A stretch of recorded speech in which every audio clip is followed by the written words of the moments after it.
9 orang yang boleh berbuka puasa. Tujuannya apa? Agar kita tidak mewajibkan kepada orang yang tidak wajib. Sehingga kita tidak suudzon. Oh, dia tidak berpuasa. Oh, karena dia ada udzur. Jadi kita tidak suudzon sama orang. Jangan dakwah kita salah. Amar ma'ruf nahi mungkar salah. Marah-marah sama orang, tahu-taunya apa? Dia nggak wajib puasa. Ayo. Nah, sekarang kita harus tahu siapa yang tidak wajib puasa ini. 9 orang yang tidak wajib berpuasa. Ini harus hafal ya. Kalau belajar dengan kami ini harus langsung hafal. Makanya melek, jangan kedip nanti ya. Kalau kedip sedikit salah paham nanti. Harus hafal. Cara menghafalnya pun sudah kita susun dengan mudah. Yang pertama adalah anak kecil, yang kedua adalah orang gila. Anak kecil dengan orang gila kami jejer karena kurang lebih. Anak kecil tidak punya akal, orang gila nggak punya akal. Anak kecil, orang gila. Kemudian orang sakit, orang tua. Orang sakit sama orang tua kami jejer karena orang tua sebenarnya penyakitan, itu penyakit tua. Kemudian haid dan nifas. Haid dan nifas. Kemudian hamil dan menyusui. Kemudian 1 bepergian. Sudah hafal 9. Enteng kan? Anak kecil, orang gila. Ya, orang sakit, orang tua. Haid, hamil, orang bepergian. Selesai. Rinciannya semacam ini, ringkas, karena akan kami masukkan apa yang membatalkan puasa juga, karena itu tidak kalah penting. Tapi sebelumnya kami bahas masalah niat dalam puasa supaya tidak kelewat. Niat dalam puasa itu seperti yang diajarkan para guru-guru mulia itu benar. Nawaitu shaumaudin an ada'i fardhi syahri Ramadan hadisana fardhillahi ta'ala, bagus. Jika Anda hafal. Tapi jika tidak hafal, siapapun dari kita mungkin ketinggalan niat di masjid. Sebab gara-gara tidak niat di masjid nggak bisa niat dia. Karena ini adalah pekerjaan ibadah setahun sekali, mungkin orang lupa. Padahal niat puasa adalah tidak harus sepanjang itu. Kalau niat panjang boleh, bagus. Tapi niat puasa begini saja boleh, Bu. Ya Allah, saya niat puasa besok deh. Selesai sudah. Pakai deh lagi. Sana. Yang penting dalam hatimu bermaksud saya niat puasa Ramadan esok hari, ya Allah. Sudah sah. Saya niat puasa Ramadan esok hari. Yang membayar kodok punya utang puasa pun demikian. Ibu-ibu bayar puasa punya utang. Kalau beribet tidak usah nunggu ustadznya di SMS, di WA nggak jawab-jawab. Besok mau puasa nih, niatnya puasa kodok nih gimana ustadz? Nggak dibalas-balas. Nunggu balasan repot. Niatnya ya Allah saya bayar utang besok ya Allah. Sudah ngerti. Ayo siapa ustadz yang mengatakan tidak sah yang demikian ini? Ya ada. Mau niat aslinya di dalam hati kok intinya. Melintaskan niat saya ingin puasa membayar utang Ramadan esok hari. Saya ngutang puasa Ramadan, bayar utang puasa Ramadan ya Allah besok hari. Puasa Ramadan pun demikian, ya Allah saya puasa Ramadan esok hari, selesai. Itu bagi orang yang tidak hafal niat yang panjang, itu sudah sah. Adapun niat panjang itu sunnah lengkap. Shaumaudin lillahi ta'ala, itu semuanya adalah sunnah, selesai. Baik, orang yang tidak wajib berbuka puasa, ia tidak wajib berpuasa, yang pertama adalah anak kecil, ini syarahnya agak panjang. Anak kecil, anak yang belum balik. Dia tidak wajib puasa. Anak yang sudah balik, anak sudah dewasa, ditandai dengan, kalau anak laki-laki ditandai keluar mani di umur 9 tahun. Keluar mani umur 9 tahun. Ya. Jika 9 tahun tidak keluar mani, sampai ditunggu sampai usia 15 tahun. Jadi untuk laki-laki tandanya 2. Umur 9 tahun keluar mani. Kemudian ditunggu 10 tahun, belum keluar mani, belum balik. 11, 12, 13 belum balik. Baru umur 15 tahun genap hijriah hitungannya, maka dia disebut sebagai orang anak balik. Kalau sudah balik, baru punya kewajiban puasa. Bagi seorang anak wanita sama dengan itu semua, cuma ketambahan. Di samping keluar mani usia 9 tahun, keluar darah haid usia 9 tahun. Kalau tidak keluar mani, tidak keluar darah haid, ditunggu sampai usia 15 tahun. Baru saat itu dianggap sebagai orang dewasa yang wajib baginya untuk berpuasa. Baik. Jadi anak kecil belum wajib puasa, tapi jangan salah paham sebagian ustadz sekalipun ada salah paham. Mentang-mentang tidak wajib puasa harus kita biarkan. Oh enggak, haram, ada perintah. Al-Qur'an, Nabi Muhammad memerintahkan, "Muru awlatakum bisolati inda sab'in." Perintahkan anak-anakmu untuk melakukan sholat waktu umur 7 tahun. Dan semua ibadah dan keharaman kewajiban dikiaskan dengan sholat. Artinya apa? Ajari anakmu di saat masuk 7 tahun untuk melakukan sholat. Sholat bagi dia belum wajib, bapaknya wajib ngajari. Kalau bapaknya tidak mengajari, bapaknya dosa. Biarpun sholatnya anak kecil masih gini. Tidak apa-apa, anak kecil. Sholatnya anak kecil, karena memang belum wajib baginya. Biarpun nggak sah, ya tetap sah bagi anak kecil, dianggap sah saja. Masa anak kecil nggak sah, ulangi lagi, sampai mati, nggak bisa nanti tambahan. Oh, namanya anak kecil. Cuman orang tua wajib melatih untuk membiasakan nanti di saat anaknya sudah balik, sudah biasa dengan sholat. Bukan saja urusan sholat, kewajiban-kewajiban yang lainnya, termasuk melaksanakan puasa. Biarpun anak kecil kita umur 7 tahun belum wajib puasa, tapi kita wajib mengajari anak kita untuk berpuasa. Wajib mengajari anak kita untuk berpuasa. Bagaimana caranya? Ya ada istilah puasa beduk. Ada kan puasa beduk? Puasa jam 11 boleh. Untuk mengajari anak-anak kita untuk bisa puasa.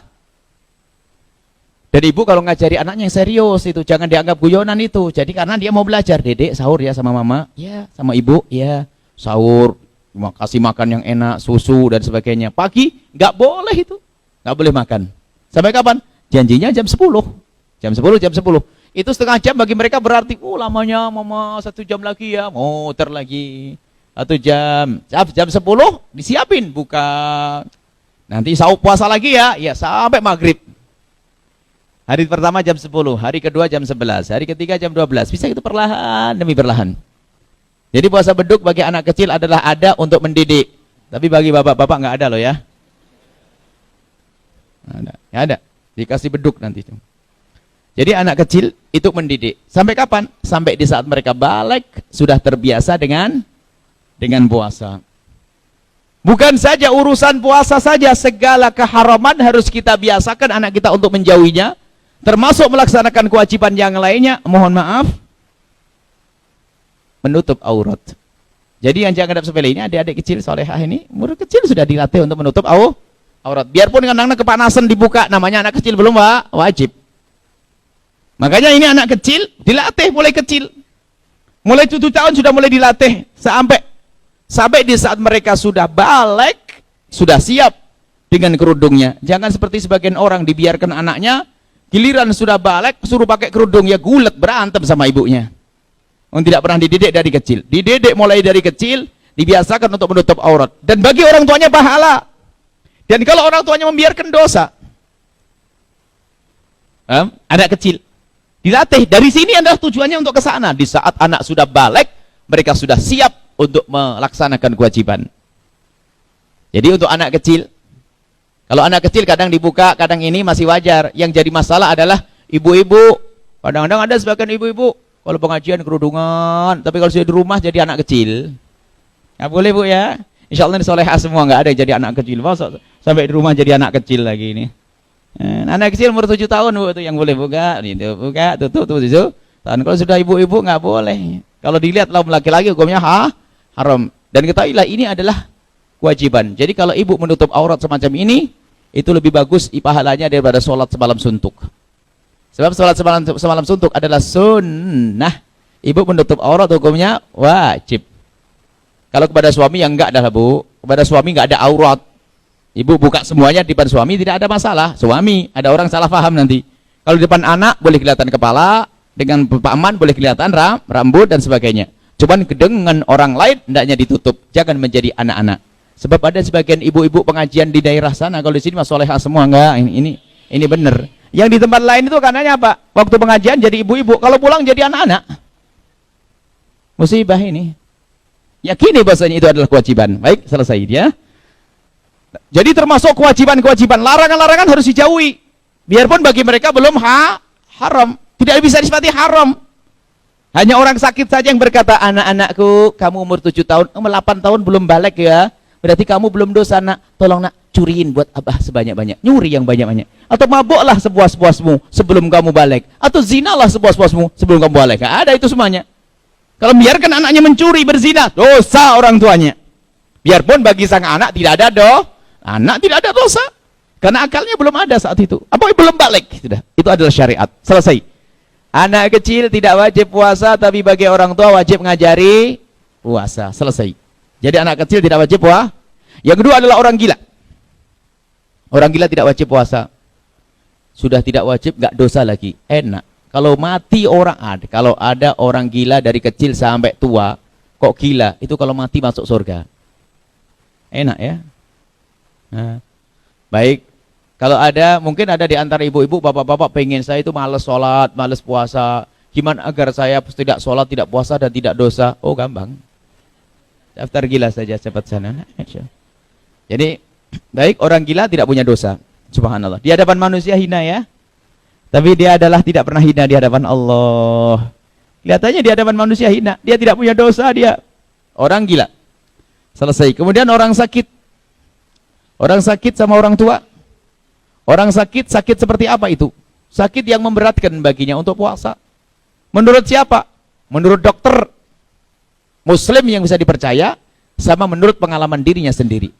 Kalau misalnya ada dokter berkata, Pak, mohon maaf Pak ya, di bulan Ramadan ini sementara jangan puasa dulu, karena ada hubungannya dengan kesehatan Bapak. Kalau sudah omongan dokter, harus dokter yang Muslim ya, yang benar, yang bisa dipercaya, maka kita wajib patuh omongan seorang dokter. Maka orang sakit yang memberatkan ini, yang penyakit yang memberatkan untuk puasa, diperkenankan berbuka puasa.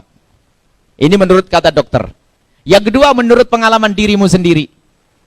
Dia pun tidak ke dokter, tapi dia pengalaman. Kalau puasa tuh di siang hari jam 12 sudah buyang-buyang, wah, nggak bisa bangun tidur, pusing kepala, boleh berbuka.